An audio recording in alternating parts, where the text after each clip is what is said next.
Bismillahirrahmanirrahim. Assalamualaikum warahmatullahi wabarakatuh. Terima kasih. Waalaikumsalam warahmatullahi wabarakatuh. Ya, terima kasih sudah hadir di pertemuan 4 ya. Kita agak terlambat, tapi tidak masalah. Nanti kita sesuaikan saja. Pertemuan 4 sesuai jadwal itu terkait material dan proses selection. Jadi ada dua ya, ada material selection dan proses selection. Ini sebetulnya ada di mata kuliah yang berbeda, tapi di sini saya memberikan gambaran secara singkat dari dua mata kuliah ya, pemilihan bahan dan proses, dan juga proses produksi. Sini sesuai dengan outline kita yang keempat yaitu material selection ya. Di sini masih sesuai track ya, yaitu material selection yang keempat. Kita mulai dari perkembangan material secara umum dari awal. Biasanya ini dijelaskan pada mata kuliah material teknik, di mana pada saat material teknik kita belajar tentang berbagai jenis material, di mana dari material ini, dari keseluruhan yang ada di muka bumi secara garis besar, di sini di gambar ini dibedakan menjadi warna ya, di mana ini warna untuk metals atau logam, di sini polimer dan elastomer. Jadi gabungan dua itu ya, ada polimer dan elastomer, atau elastomer biasanya dikenal dengan elastis polimer. Ada yang juga bilang seperti itu, tetapi pada dasarnya dia memiliki kelas yang berbeda. Kemudian ada composite. Composite perkembangannya memang agak tidak terlalu signifikan ya. Saya mute dulu. Kemudian ada keramik dan glasis. Jadi ada hubungan antara keramik dan gelas. Di sini bisa dilihat bahwa semakin menuju ke masa sekarang di 2020 seterusnya, itu ternyata penggunaan dari keramik and glass itu banyak lagi. Nah, pada saat di pertengahan 1940 kemudian sampai 1960, di mana pada saat masa-masa banyak konflik, misalnya perang dunia, perang dingin dan lain-lain, itu ternyata penggunaan metal yang makin banyak dibandingkan dengan yang lain. Sedangkan yang lain, polimer elastomer semakin sedikit, composite sedikit, ceramic and glass juga sedikit. Ternyata penggunaan metal semakin banyak. Itu tadi didasari oleh adanya kebutuhan dari misalnya militer untuk keperluan perang, misalnya untuk keperluan pertahanan, untuk industri pesawat terbang dan lain-lain. Jadi berhubung dengan Johan, lanjut. Jadi tergantung dari kebutuhan masyarakat pada saat itu. Jadi pada saat itu kebutuhannya adalah kebutuhan untuk yang kuat, kemudian untuk perang, misalnya untuk pertahanan dan lain-lain. Makin ke sini, makin ke sana dulu ya. Makin ke sana itu dulu banyak sekali orang menggunakan bahkan di sini ya, tahun 0 atau tahun 10.000 before Christ atau 10.000 sebelum Masehi, itu banyak yang menggunakan ternyata keramik and glass, di mana semuanya apa-apa menggunakan keramik dan glass. Di sini salah satunya adalah berhubungan dengan batu. Jadi semuanya menggunakan dengan batu. Dari batu menggunakan gelas, kemudian ada yang menggunakan semen dan lain-lain. Terus juga untuk dari polimer dan elastomer juga sudah menggunakan dari bahan-bahan natural, yaitu misalnya kayu, berbentuknya dari kulit, ada juga yang bentuknya dari fibers. Sedangkan untuk metal pada zaman dulu masih zamannya megalitikum, neolitikum, jadi masih membahas tentang bagaimana perangkatnya metalnya itu hanya dari logam-logam mulia saja, misalnya dari emas, perak, perunggu. Oke. Sebentar, mohon maaf saya coba setting mute dulu ya.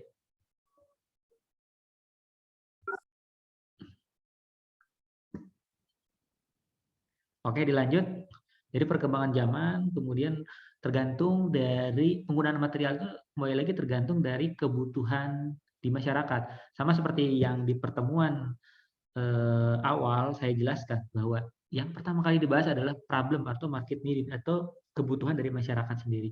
Jadi masyarakat itu perlunya apa? Nah, pihak industri atau pihak desainer dari perancangan, dari rancang untuk materialnya, rancang untuk prosesnya, rancang untuk apa? Untuk penggunaannya, untuk pengujiannya itu biasanya disesuaikan dengan kebutuhan dari masyarakat.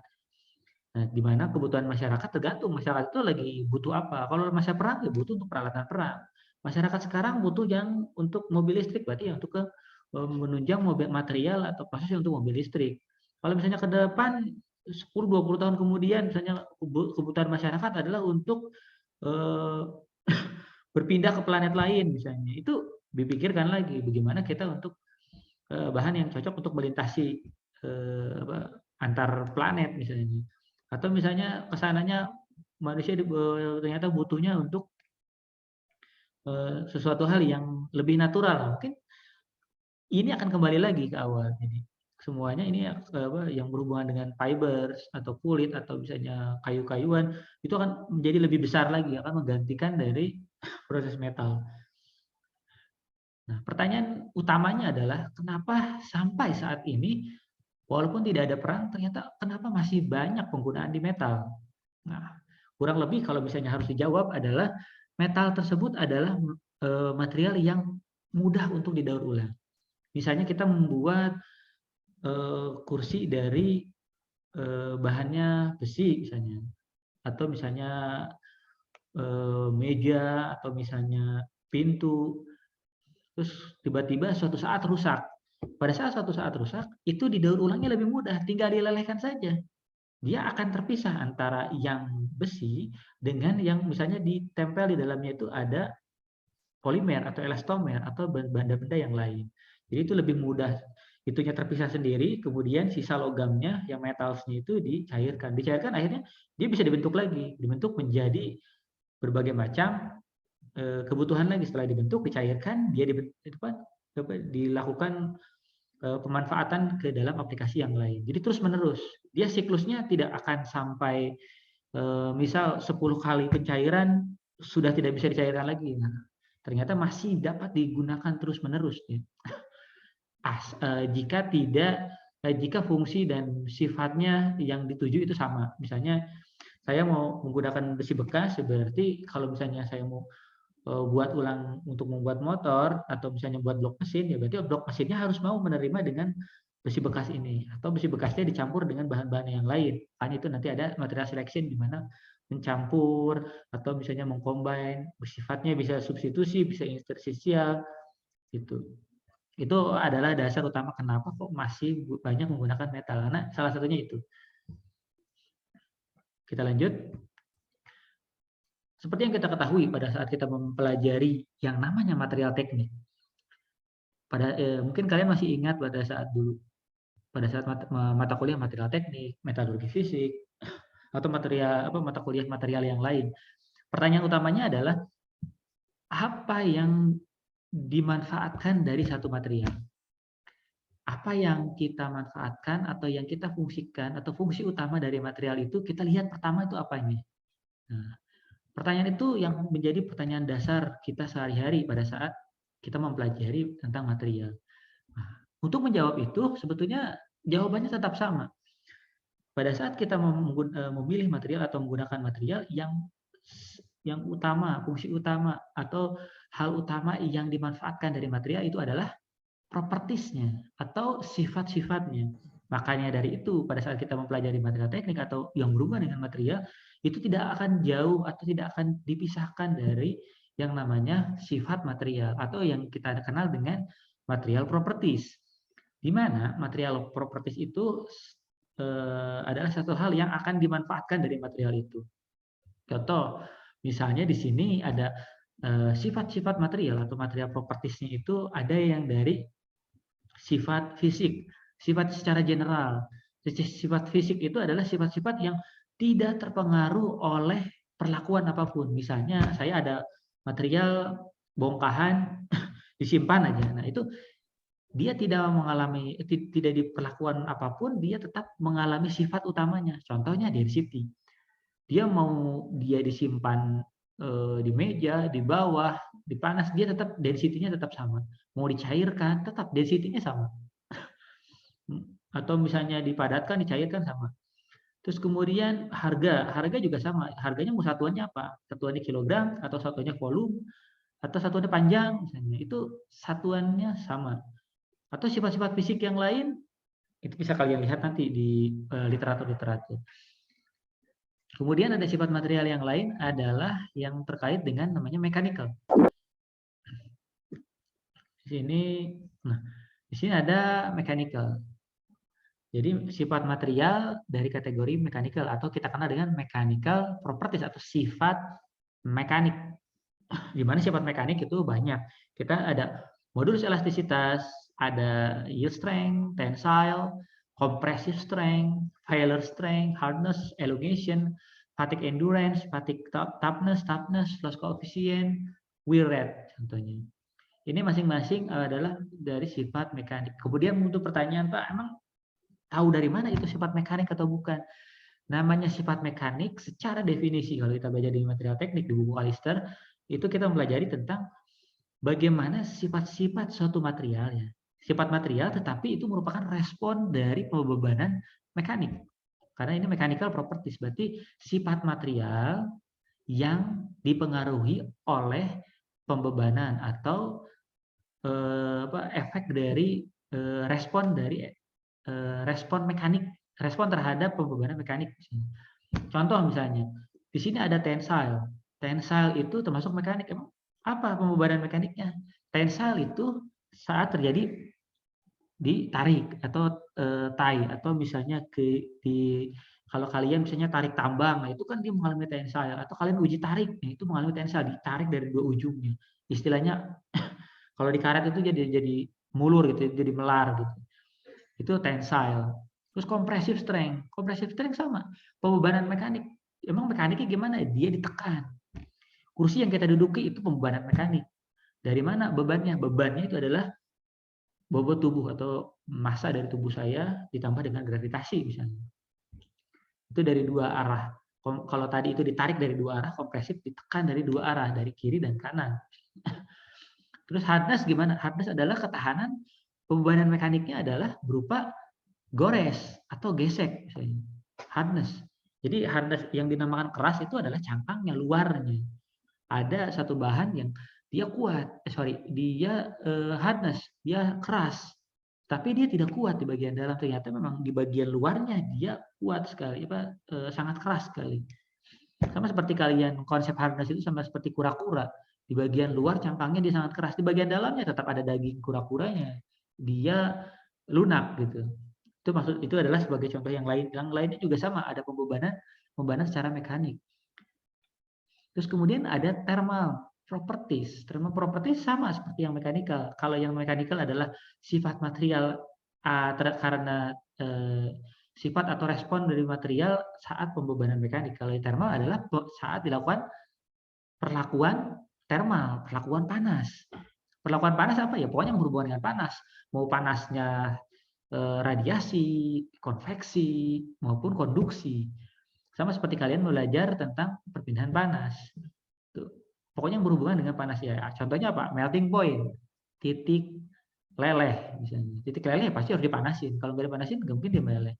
Gelas temperatur, dia temperatur untuk dia mengalami kristalisasi. Misalnya. Maksimum service temperatur adalah temperatur untuk maksimum servisnya. Misalnya pada saat saya punya logam, pada saat logam itu misalnya dijadikan iron carbide, terus mau dijadikan pahat, berarti dia servis atau kegiatan dia pada saat membubut itu sampai berapa maksimumnya? Atau kalau kebalikannya minimum berarti pada saat proses bubut atau cryogenic misalnya yang di bawah temperatur rendah itu sampai berapa, minus berapa, atau temperatur paling rendahnya berapa. Itu semuanya adalah berhubungan dengan thermal atau panas atau api dan lain-lain. Atau panas itu belum tentu belum tentu api ya maksudnya. Api ya betul panas, tapi seperti yang saya bilang, dingin pun itu termasuk thermal karena itu adalah suatu kondisi di mana itu ketiadaan atau panasnya sangat rendah. Temperatur sangat rendah itu dingin. Jadi tetap itu disebut dengan thermal. Electrical jelas ya, saya respon terhadap adanya arus listrik misalnya. Sini ada electrical resistivity, dielectric, breakdown potential, power factor, dan lain-lain. Kalau optical adalah satu respon atau sifat material pada saat atau diberikan respon optik misalnya pada kaca, pada jendela, pada cermin, terus kacamata, dan lain-lain. Mungkin kemudiannya yang berikutnya eco properties adalah lebih ke lingkungan, sifat-sifat yang berhubungan dengan lingkungan. Misalnya jejak rumah kaca, ini carbon footprint, berarti jejak karbon, embodied energy, misalnya energi yang terdapat pada suatu bahan, itu dia memiliki energinya berapa. Itu sifatnya. Jadi jangan sampai nanti ada pertanyaan, apa itu mechanical properties, apa itu electrical properties, itu harusnya sudah tidak lupa lagi. Terus kemudian material properties itu adalah satu hal yang dimanfaatkan dari satu material. Jadi jangan sampai salah. Kita kembali lagi ke salah satu contoh tadi, pada saat material properti itu yang dimanfaatkan. Contoh di sini adalah misalnya pengetesannya uji tarik, berarti saya akan memanfaatkan adalah tensile-nya, di mana hasil dari uji tarik saya untuk mengetahui tensile, tes datanya itu adalah diagram uji tarik, di mana diagram uji tarik kalau kalian ketahui ada sumbu horizontal dan sumbu vertikal. Sumbu horizontal adalah sumbu untuk elongation atau pertambahan panjang. Makin ke sini, berarti ini semakin panjang ke sini. Kalau makin ke atas, ya kan strength-nya. Jadi semakin mampu dia untuk menahan, menerima atau pembebanannya. Itu untuk diagram uji tarik. Di mana dari diagram uji tarik muncullah statistical analysis dari mechanical properties. Misalnya dari sini tensile, oh berarti muncul nih elastis limitnya berapa. Terus kemudian dia lunak atau ductile, ductile-nya berapa. Terus misalnya ada kompresifnya enggak? Ada, kalau tidak ada coret. Dan lain-lain. Ini adalah contoh ya. Tidak berarti setiap uji tarik ada hardness, ada dan lain, itu kadang-kadang ada, kadang-kadang memang tidak ada banyaknya. Jadi yang berhubungan dengan uji tarik saja, yang modulus kah, tensile strength-nya berapa, terus misalnya ada Poisson ratio, dan lain-lain. Nah, maksudnya adalah dari grafik memunculkan data angka. Dari data angka ini kemudian muncullah di sini adalah dijadikan design guidelines atau menjadi panduan untuk kita merancang. Panduan untuk kita merancang itu contoh tadi, kita mau merancang dulu. Saya contoh mesin mesin pencacah jerami. Nah, mesin pencacah jerami itu kita akan memanfaatkan apanya sifatnya. Apakah sifatnya dari uji tarik? Sifatnya dari tensile strength-nya, diambil dari tensile strength-nya. Kemudian dari sana baru dibentuklah produk. Kemudian produk ini baru dipikirkan adalah akan menghasilkan seberapa banyak keuntungan bagi perusahaan atau seberapa manfaatnya bagi masyarakat. Ini kalau seperti ini. Atau misalnya ini juga panah ini bisa dibalik arahnya. Pada saat menentukan siapa yang akan menggunakan masyarakat, terus kemudian kita desainnya kita tentukan mechanical property, properti atau sifat materialnya, terus kita lakukan pengujian lab, apakah sudah sesuai dengan yang diminta oleh masyarakat atau tidak. Itu. Kemudian di bagian bawahnya bentuknya tes ini adalah bentuknya masih raw data, belum diproses. Jadi jangan sampai nanti di tugas akhir atau di tugas-tugas yang lain banyak sekali mahasiswa yang memberikan hasil pengujian, uji tarik, misalnya uji bending, terus mereka masukkan itu grafik seperti ini, terus angka-angkanya juga seperti itu. Balik lagi, itu adalah data-data mentah. Di sini adalah raw data, di mana raw datanya itu adalah masih berupa angka-angka yang berupa informasi gitu. Nah, itu yang harus kalian ramu, harus kalian bahas atau kalian olah datanya, di mana yang ditampilkan untuk jadi penelitian adalah data-data yang sudah diolah. Misalnya berupa dari hasil data ini kira-kira kita akan menentukan aman atau tidak untuk penggunaan misalnya bracket ini. Berarti kita tentukan dari mechanical properties atau material properties yang lainnya. Atau misalnya apakah cukup menguntungkan, atau kalau misalnya payback periodnya berapa, atau misalnya waktu penggunaannya, lifetime-nya berapa lama, itu dari pengolahan data raw data yang memberikan informasi tersebut. Sehingga di sini menemukan adalah knowledge atau pengetahuan yang didapat, di mana pengetahuannya berupa dari produk atau misalnya dari penggunaan di masyarakat.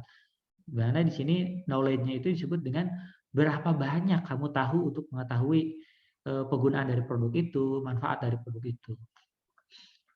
Oke, kita lanjut. Mechanical properties. Mechanical properties menurut literatur atau di ASBI, material-material ini memiliki respon, di mana beberapa respon di sini saya masukkan ada beberapa contoh. Di sebelah kiri di sini ada yang saya bahas tadi, adalah diagram uji tarik. Kenapa diagram uji tarik? Rata-rata di uji tarik seperti ini, dia mengalami stres atau tegangan di sini, kemudian ini perpanjangan atau strain. Di mana dia mengalami di sini adalah sampai garis ini adalah batas elastis, atau di sini adalah titik yield strength-nya. Di mana secara tidak langsung yield strength adalah titik di mana itu maksimum dia mengalami modulus elastisitas. Di mana setelah dia melebihi yield strength, dia akan mengalami plastisitas. Terus kemudian ada stress of order atau tensile strength. Tensile strength atau strength paling puncak ya, atau tensile strength yang paling tinggi gitu.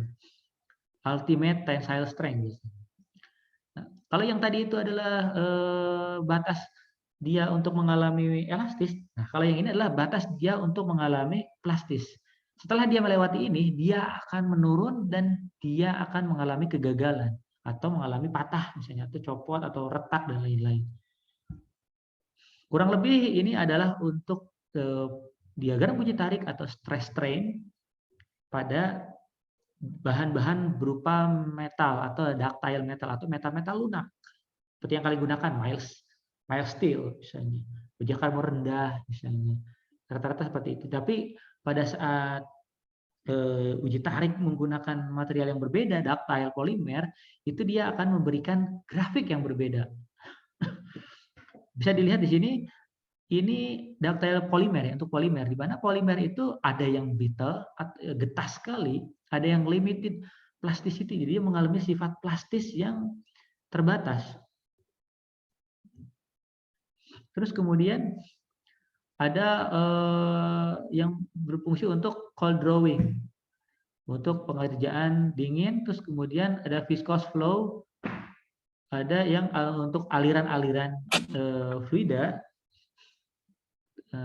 sehingga rata-rata sama. Kalau digambarkan di sini, dia ada satu bahan, kemudian dia ditensel atau ditarik atau ditarik dari atas dan bawah. Di mana yang mempengaruhi atas dan bawahnya itu adalah berupa F, kemudian ada luas areanya itu adalah A0. Ini juga sama. Hal itu tadi metal, kemudian polimer, kemudian jadi brittle keramik. Jadi brittle keramik itu akan malah menghasilkan grafik yang justru berbeda sama sekali. Dia sifatnya ternyata kalau yang tadi masih ada mengalami elastis, plastis, dia itu ternyata lebih unik lagi. Dia tidak mengalami plastis, tapi pada saat itu dia akan mengalami retak di permukaan atau di tengahnya. Seperti itu. Terus yang selanjutnya tadi selain ditarik, kemudian ada endurance limit. Endurance limit itu lebih ke untuk mengetahui batas ketahanan dia terhadap pembebanan yang terus-menerus. Ditarik, dilepas, tarik, dilepas, ditarik, dilepas, terus-menerus. Dia akan akhirnya mengalami lelah atau fatigue. Sehingga yang tadinya dia mampu untuk menahan stres tinggi, akhirnya dia jadi ketahanan stresnya menjadi lebih rendah. Sesuai dengan cycle of failure atau banyaknya penggunaan. Sama seperti kalian menggunakan sepatu, pada saat baru empuk, dia nahan untuk stres, mampu untuk stres. Lama-lama Pada saat kalian mendesain sepatu, awalnya bagus, lama-kelamaan dia akan mengalami berjalannya waktu, dia akan mengalami kekurangan. Jadi tadinya empuk menjadi tipis. Nah, makanya pada saat perancangan satu desain-desain produk, biasanya bukan hanya menjual produk, tapi dia juga menjual komponennya. Ada yang menjual solnya saja, misalnya ada yang menjual ininya saja. Jadi untuk menutupi untuk menutupi kegagalan tadi. Jadi masih bisa digunakan, tapi masih bisa nyaman. Jadi strategi pada saat perancangan juga diatur hal demikian ya. Jadi bukan cuma merancang mesinnya, tetapi suatu saat dia akan mengalih failure. Pompa olinya failure, karbunya bisa error, terus misalnya gasketnya bisa error, bisa rusak, terus kemudian misalnya ada seal-sealnya yang mengelupas, nah kita sediakan ini seal-nya, ini untuk mengganti gasketnya, ini untuk yang di pembersihan di karbunya, itu sudah disediakan. Jadi intinya adalah common part atau part-part yang dapat diganti, itu tingkat maintenance-nya jadi sangat baik. Material properties berikutnya adalah pada saat kalian merancang sesuatu benda atau komponen atau alat atau produk yang hubungannya kontaknya itu dengan permukaannya. Jadi yang diutamakan permukaan. Jadi yang dalamnya ya tidak terlalu dipikirkan mau dia kuat mau enggak atau keras sampai dalam atau tidak. Contohnya ini, pada saat dia harness, dimana kalau harness itu kan tadi yang saya bilang ketahanan terhadap gores atau ketahanan terhadap gesek. Maka yang diutamakan adalah yang di permukaannya. Jadi pada saat di permukaannya itu dia diperkirakan dia tergores atau dia benturan atau bergesekan dengan benda lain. Contoh misalnya ball bearing. Ball bearing ternyata di permukaannya paling nggak sampai kedalaman. Misalnya dia memiliki bolanya itu diameternya 10 misalnya. Ternyata pada saat proses dia hanya sampai kedalamannya 5. Ya berarti kedalamannya hanya 2 misalnya. Nah, itu kita tidak perlu memikirkan yang ke dalamnya apakah harus cukup keras sampai ke dalam, tidak. Berarti nggak usah, karena secara proses dia hanya ditentukan untuk memproses sampai kedalaman 2. Dia lewat dari kedalaman 2 dia akan berubah dimensi, fungsinya jadi tidak bagus lagi. Jadi dimaksimalkanlah kekerasannya di permukaannya. Pada saat pengujian hardness itu diuji, sudah kita tahu, diuji ada menggunakan hardness dengan skala Vickers dan skala Rockwell atau Brinell. Itu di sini dijelaskan dia dibedakan dari indentornya atau material atau benda ujinya. Benda ujinya disesuaikan dengan indentor. Indentor itu yang menjadi pengetesnya gitu ya. Contoh misalnya di sini skala Vickers. Skala Vickers dia menggunakan diamond yang ujungnya berupa segitiga atau misalnya berupa tajam. Jadi pas pada saat diberikan load pada saat menggunakan alat, dia akan dihitung, dia akan mengalami kontaknya itu di sebelah sini itu seberapa dalam. Kalau dia tidak keras, dia akan terus merangsek ke dalam sehingga permukaan kontak areanya menjadi lebih besar. Jadi ketahuan nilai hardness-nya sekian. Sedangkan kalau misalnya dia cukup keras di bagian permukaannya, maka kontaknya jadi semakin sedikit. Seperti itu. Itu yang Vickers, sama seperti yang Vickers, dia satu lagi menggunakan Rockwell atau Brinell. Rockwell Brinell itu indentornya berupa bola, baik itu menggunakan diamond atau benda lain yang menjadikan indentor. Dia ditekan sesuai dengan load pada mesin ujinya, terus kemudian dia akan membentuk luas areanya, membentuk luas area lingkarannya berapa, itu akan dihitung nanti. Berarti dia masuk skala Rockwell berapa, skala Brinell berapa. Kemudian yang berikutnya ada fraktur toughness. Fraktur toughness atau secara singkatnya itu adalah material properties untuk ketahanan terhadap keteguhan. Kalau toughness itu kan sebenarnya keteguhan ya, ketangguhan. Nah, fracture itu adalah retak. Jadi seberapa tangguh sih dia menahan retak. Di mana di sini retaknya itu ada, contohnya adalah 2. Retak di bagian tengah, baik itu tengahnya terlihat dari permukaan luar atau tengah yang tidak terlihat di dalam. Atau yang kedua adalah retak yang di bagian samping atau permukaan, berbagian permukaan, di mana penggunaannya pada saat perancangan adalah pada saat benda-benda atau komponen yang kita rancang adalah yang tidak memperbolehkan retak sedikit pun. Pada saat dia retak berbahaya. Contoh, misalnya apa? Kalau misalnya kerancang kursi ada retak sedikit, apakah berbahaya? Ya, tidak terlalu signifikan. Apakah kursi itu retak sedikit misalnya langsung hancur? Enggak juga. Walaupun memang retak juga, kalau retaknya besar ya berarti bermasalah. Nah, kalau yang faktor toughness, retak sedikit seberapa mikron itu akan menyebabkan kegagalan secara sistem secara keseluruhan. Nah, contoh misalnya pada kompresor misalnya.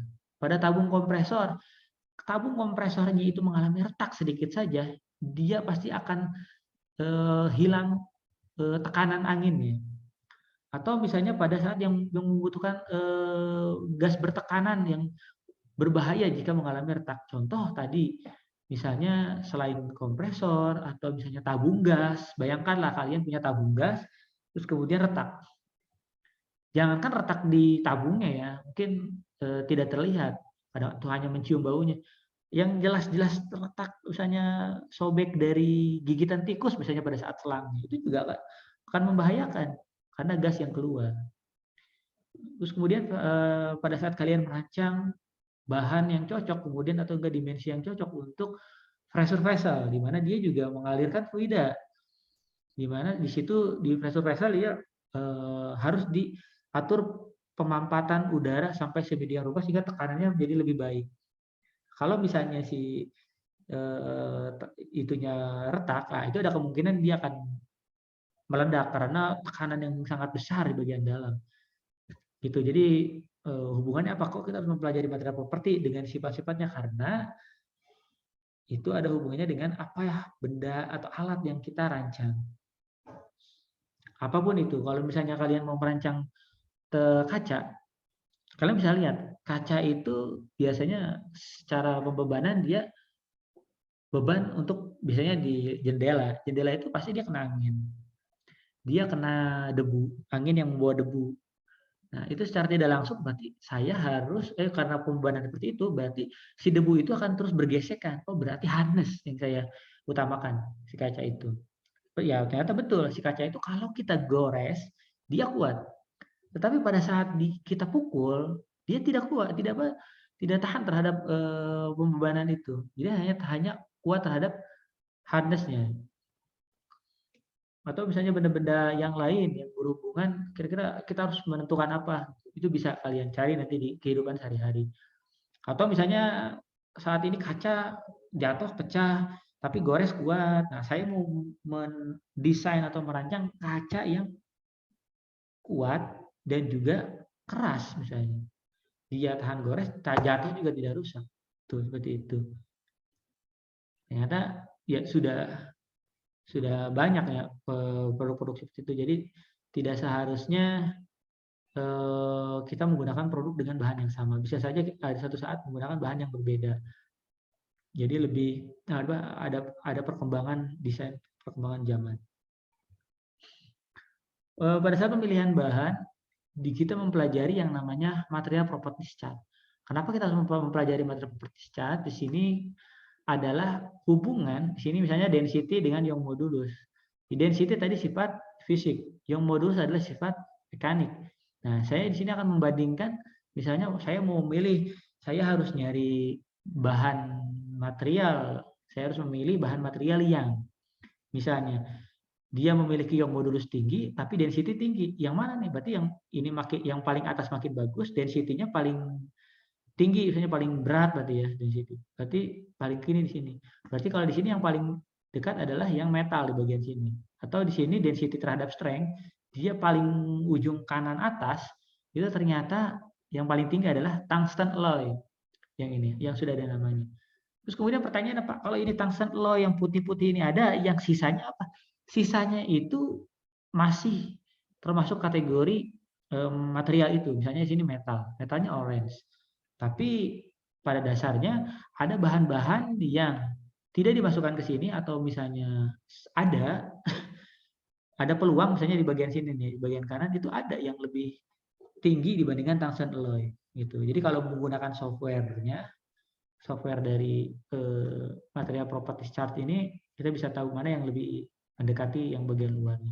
Atau juga ada metal atau bahan-bahan metal yang belum diketahui atau belum teridentifikasi sifat secara keseluruhannya. Gitu. Dari tahunya dia metal, tinggi nilai density-nya, tapi belum diidentifikasi jenisnya. Atau fungsi yang lain, misalnya dari chart ini, selain kita pilih tadi, kita mau memilih, misalnya, dengan density yang sama 1000, misalnya, antara inilah 1000, tetapi saya akan memilih strength yang paling tinggi. Sebelumnya saya menggunakan polyethylene, misalnya. Ada nggak yang lebih tinggi, tapi dengan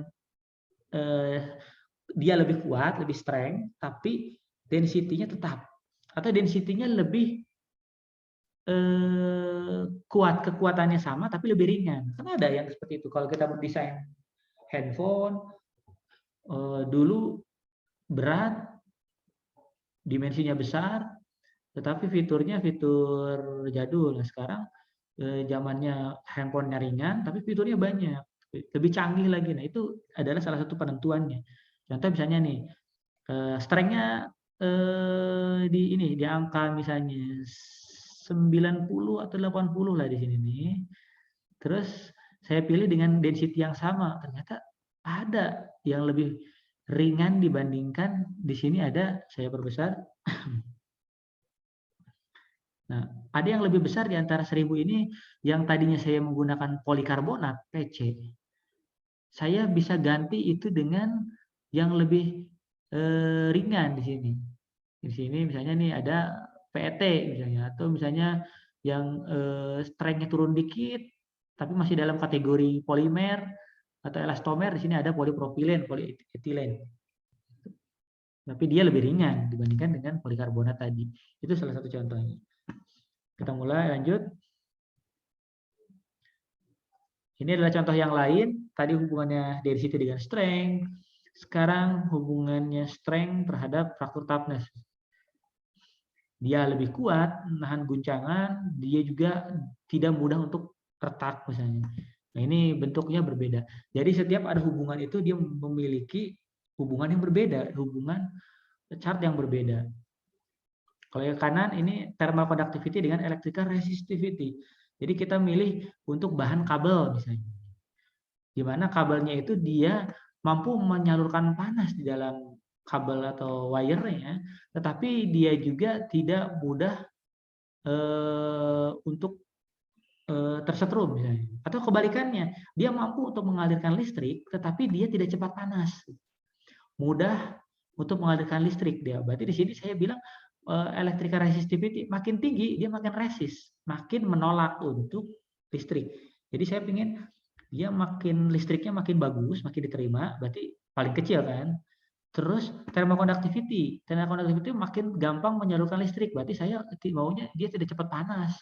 Listriknya bagus tapi tidak panas. Itu ada di bagian bawah, bagian di sini. Kita lihat electrical resistivity yang paling bagus mengalurkan listrik dan paling jelek mengalurkan panas. Makanya di sini ada titanium alloy. Ada titanium alloy. Di mana titanium alloy?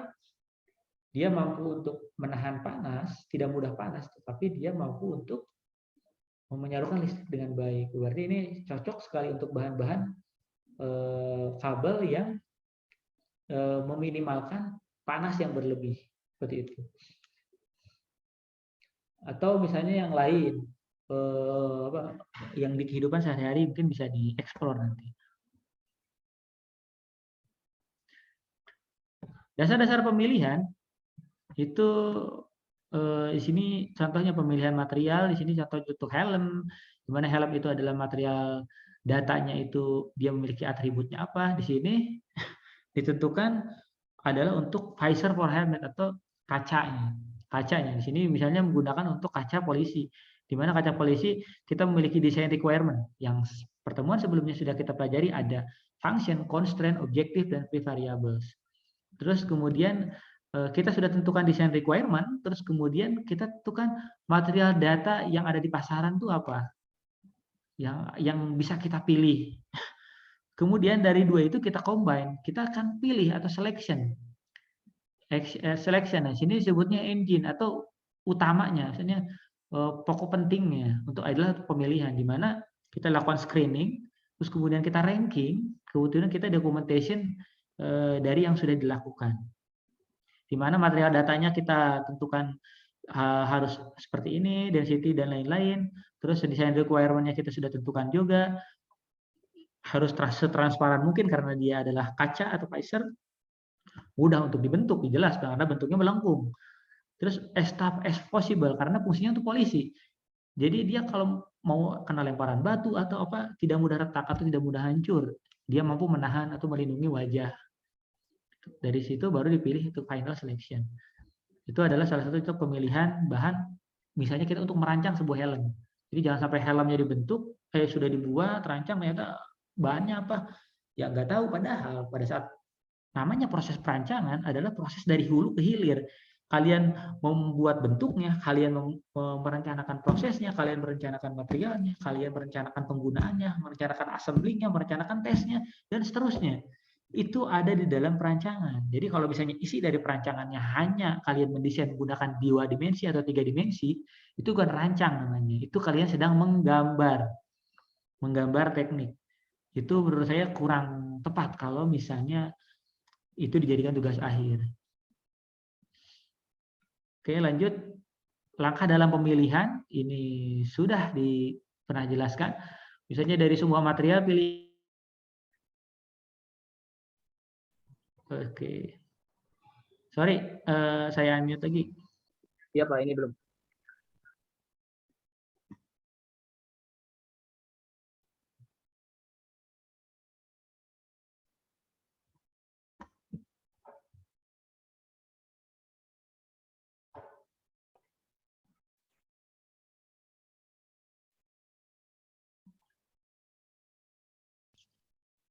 Oke, sudah terdengar lagi belum? Sudah Pak. Oke.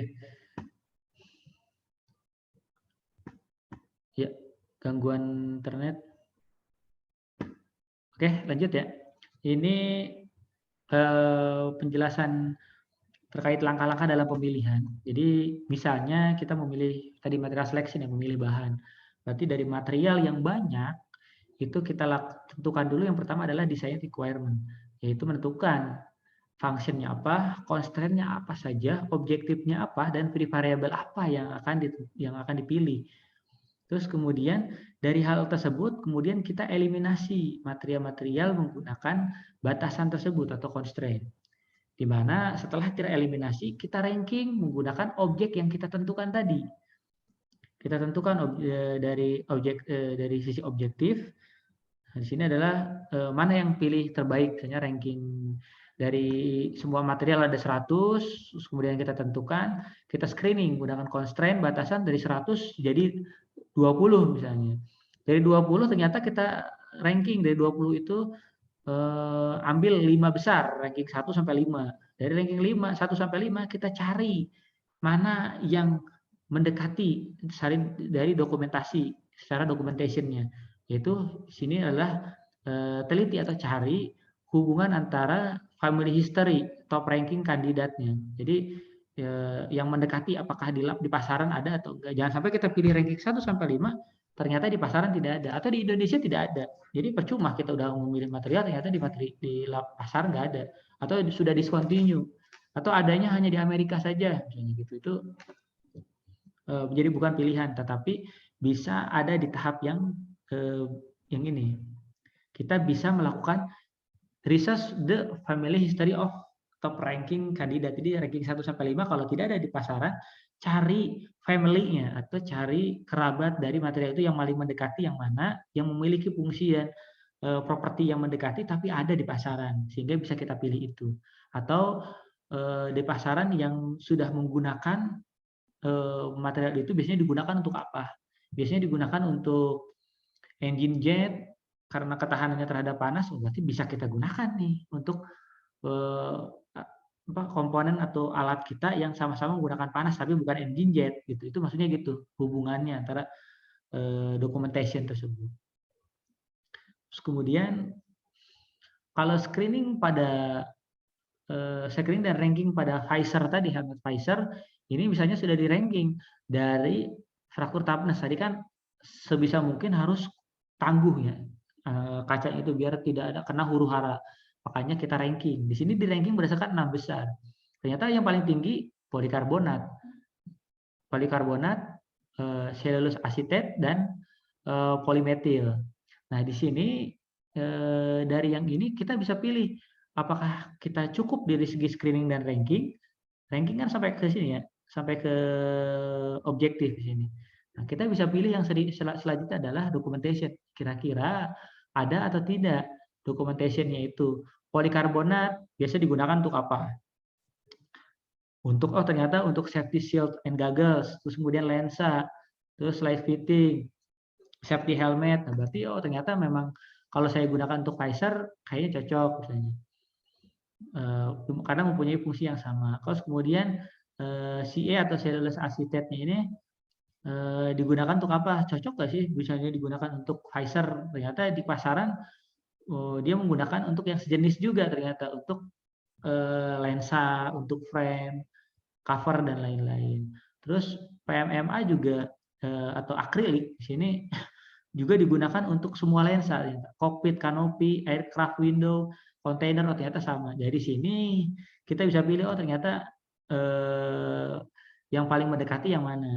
Ternyata yang paling mendekati dengan nilai ini kalau misalnya semuanya fungsinya dapat untuk helm, kita ambil untuk helm. Ternyata yang untuk helm itu hanya di polikarbonat. Dia pernah digunakan untuk safety helmet. Yang lainnya ternyata tidak pernah.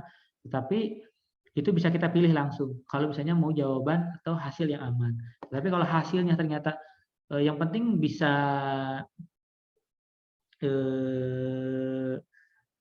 melindungi, nggak harus tinggi-tinggi amat misalnya, 1,2 juga cukup, ya boleh kalian pilih PMMA. Tapi yang di sini kan polikarbonat 3,4, fungsinya juga sama, mendekati, ya berarti kita pilih. Di sini adalah polikarbonat. Itu adalah untuk menentukan pilihannya misalnya. Documentation. Ini adalah satu contoh fraktur toughness, contoh kayak tadi ya, kita pilih fraktur toughness sebisa mungkin untuk yang screening ini fraktur toughness-nya sekitar 3,4 KIC ya. 3,14, nah kira-kira 1, 2, 3 ya, dia di garis ini nih. Berarti pada saat dia mengalami garis, saya gambar, misalnya 3,4 ya, sekitar sinilah. Nah, berarti pada saat yang melalui garis itu, atau bukan melalui ya, nilainya lebih besar daripada itu, dia semakin bagus untuk menahan fraktur toughness. Berarti minimal 3,4. Berarti yang ini, yang 3,4 ke bawah saya coret, saya tolak. Berarti yang saya pilih adalah yang lingkarannya ada di atas garis merah. Itu contohnya. Ini adalah untuk flywheel. Seperti yang kalian ketahui flywheel, misalnya untuk apa? Kalau di Indonesia kan aneh malah ya, flywheel itu adalah roda gila gitu. Yaitu adalah untuk memanfaatkan energi kinetik yang terus-menerus. Otomatis yang dilihat pada saat perancangan adalah dia karena dia bergerak terus di sini akan mengalami gesekan terus-menerus. Kemudian kita pilih kalau flywheel adalah misalnya nilai density-nya maksimal 10.000, minimal 10.000, berarti yang saya pilih adalah harus lebih dari 10.000. Berarti yang kurang dari 10.000 di sini saya coret, saya eliminasi. Kemudian ini apa Pak yang miring ini? Yang miring ini adalah untuk pemilihan ini nih, untuk minimum mass design. Lihat, gradien dari kemiringannya itu ternyata dia mendekati yang ini misalnya adalah tau F dibagi dengan rho untuk meminimumkan masanya. Jadi dia memilih adalah semakin ringan, semakin bagus. Ternyata minimum desain masanya itu ditentukan yaitu misalnya 2 misalnya. Anggap ini nilainya 2, berarti kurang dari 2 dieliminasi. Yang atas yang digunakan. Itu adalah contoh untuk itu. Kemudian untuk mencontoh untuk dayung juga sama, harus tentukan dulu bagian mana yang akan kita tentukan. Kalau di sini misalnya dia ada 4 material ya, atau 4 bagian, kita harus menentukan 4 bagian itu sesuai nggak dengan fungsinya. Contoh misalnya di sini, collarnya di sini dia untuk menahan seimbangan. Terus untuk menahan beban bending misalnya. Di sini bagi beban bending, kalau di sini dia untuk handle, kalau yang di sini dia harus fleksibel mungkin gitu. Seminimal ya dengan beban 10 kilo. Nah, di sini minimal defleksinya berapa? Nah, kalau misalnya memungkinkan satu bahan ya mangga. Tapi ternyata tidak memungkinkan, yang ini sifatnya keras, yang ini sifatnya lunak, yang ini sifatnya elastis, yang ini sifatnya brittle, itu harus ditentukan masing-masing. Ini bahan satu, misalnya ini bahan dua, ini bahan tiga, ini bahan empat, mungkin saja seperti itu. Oke, itu kita lanjut nanti pertemuan berikutnya untuk di proses pemilihan proses. Ini sudah 1 jam. Ya, silakan ada yang mau ditanyakan? Saya stop dulu.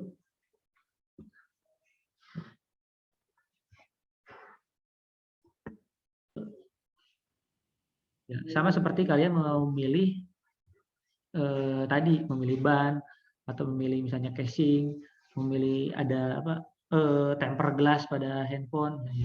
Pada saat zaman dulu mudah rusak, sekarang lebih tahan gores. Gitu. Jadi teknologi komposit.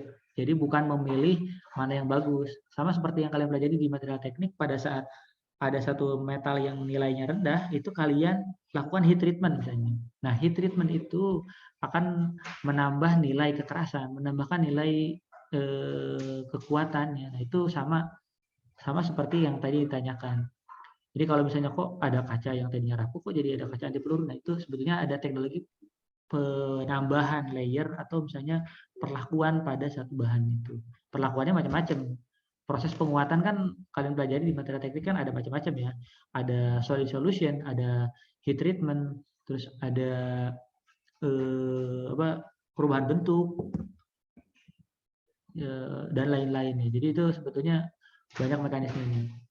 Oke, gitu mungkin. Jadi pada saat merancang ada satu saat kalau misalnya tidak sesuai bisa kita ubah bentuknya itu sesuai dengan treatment yang akan kita gunakan.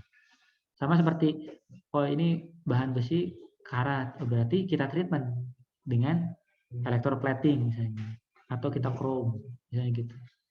Ya itu mungkin Alif. Baik, Pak. Terima kasih, Pak. Ya. Enggak ada lagi?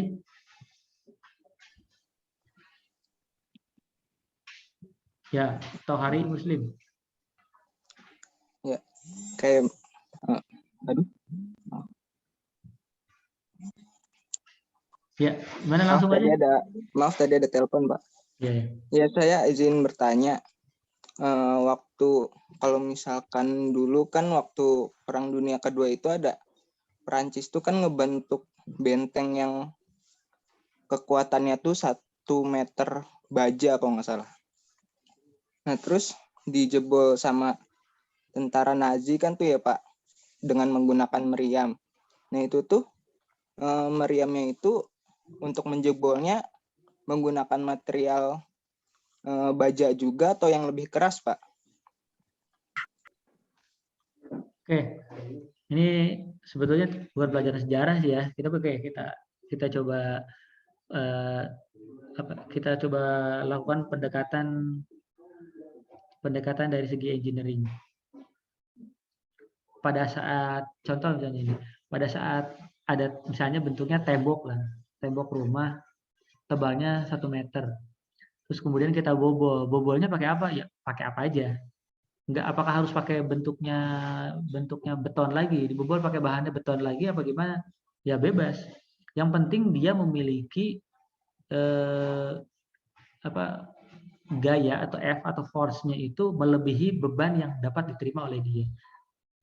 Cara perbandingannya gimana? Ya kalian bisa simulasi. Bisa simulasi menggunakan miniaturnya. Misalnya pada saat kayu 1 meter, tebal 1 meter, apakah kuat apa enggak? Ya kalian tinggal tentukan aja. Kalau misalnya kayu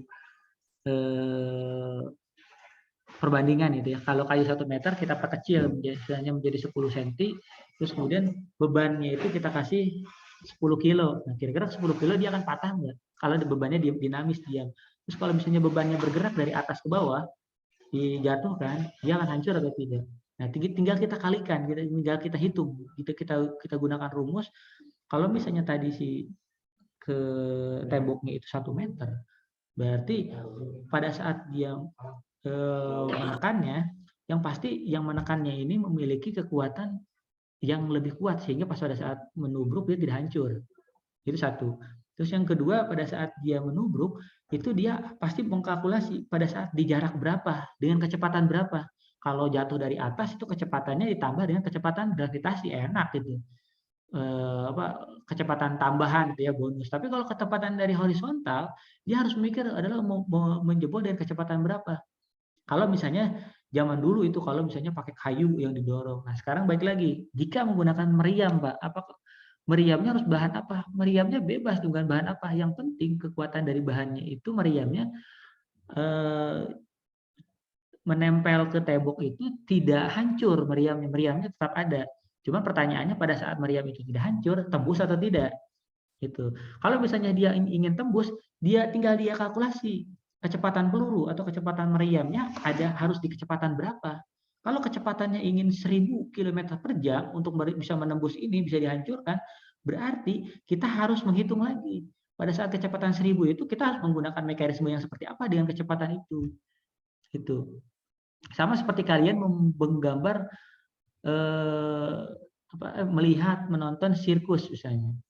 Sirkus yang pernah lihat kan, ada yang bukan sirkus lah, balap motor mungkin ya, motor off-road gitu. Kan kadang-kadang ada yang loncat ke atas, ada yang di atas itu mereka sempat untuk bergaya, freestyle gitu, melakukan akrobat gitu. Nah, di atas itu karena mereka mendapatkan perhitungan di kecepatan berapa mereka pada saat memacu motor terus ke atas, terus di atas itu di ketinggian maksimum. Karena kalau mencapai ketinggian maksimum, mereka memiliki waktu untuk akrobat atau menggunakan freestyle itu misalnya adalah sekitar 5 detik. Nah, apabila kecepatannya tidak cukup, mereka akan rendah. Pada saat rendah, berarti mereka hanya butuhkan waktu 1 detik. Nah, itu sama seperti yang perkiraannya itu, gitu. Harus tetap ada perhitungan dan perencanaan untuk menghitung itu. Jadi tetap itu namanya secara pendekatan engineering tetap bisa dihitung. Nah, jadi untuk menjawab yang tadi, dia mau tebalnya 1 meter, tebalnya 10 meter, apakah mungkin bisa dijebol? Bisa. Yang penting mekanisme untuk menjebolnya akan bisa tercapai atau tidak. Gitu. Kita harus mempelajari pada saat dengan ketebalan 1 meter, dia memiliki kekuatan yang berapa yang harus kita tembus. Pada saat anggap ini 1 meter, pada saat dia mampu menubruk, berarti kan dia harus di berapa sebentar. Ya Pak, sebentar Pak, saya lagi ngajar Pak. Ya,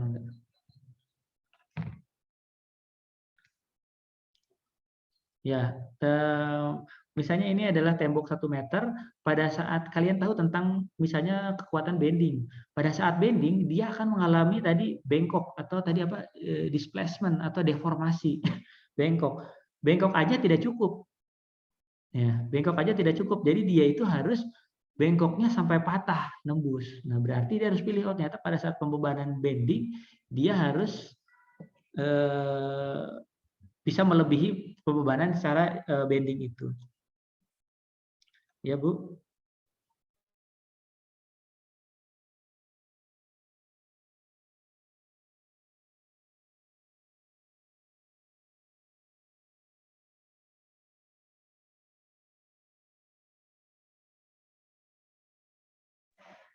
Ya, dilanjut. Yaitu jadi intinya tergantung. Sama seperti konsepnya itu yang dimenanyakan Tohari itu sama seperti, Pak saya ada benteng Jerman, terus saya mau menghancurkannya dengan cara ditarik misalnya ya. Misalnya ditarik dari atas ke bawah, berarti itu adalah sifat tensilenya. Nah, makanya sifat tensile itu kalau yang nariknya itu dengan kekuatan sekian, berarti dia akan patah di tengah, gitu kan? Ya, dia mengalami necking. Dia akan mengalami necking. Yang pertanyaan adalah seberapa besar force yang harus dilakukan untuk menarik itu. Untuk menarik itu sama seperti yang tadi peluru, berarti seberapa besar pembebanan kecepatan itu untuk menembus melebihi dari beban bendingnya, seperti itu. Jadi itu sifatnya sama sih. Kalau yang ini tarik berarti dia harus tensile, berarti force-nya harus berapa, terus bisa kita hitung. Kalau nggak mampu ya berarti jangan. Atau pendekatannya bobolnya nggak harus dengan meriam, misalnya menggunakan bahan korosif juga bisa. Kita bahan korosif, kalau misalnya kita lempar botol dengan bahan yang korosif, sampai berapa meter atau berapa senti dia akan menggerogoti itu. Jadi tidak serta merta tidak ada yang mustahil gitu. Sama seperti yang kalian, mana ada yang tahu pada zaman itu kapal Titanic akan tenggelam.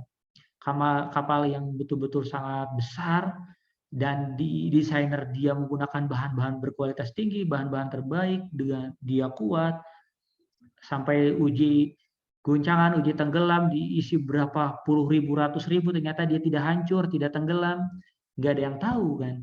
Ternyata dia lemah dari segi pembebanan secara dinamis. Ternyata kan kita nggak tahu bahwa ternyata dia tidak mampu menahan pembebanan pada saat temperatur rendah gitu kan. Banyak pertimbangan.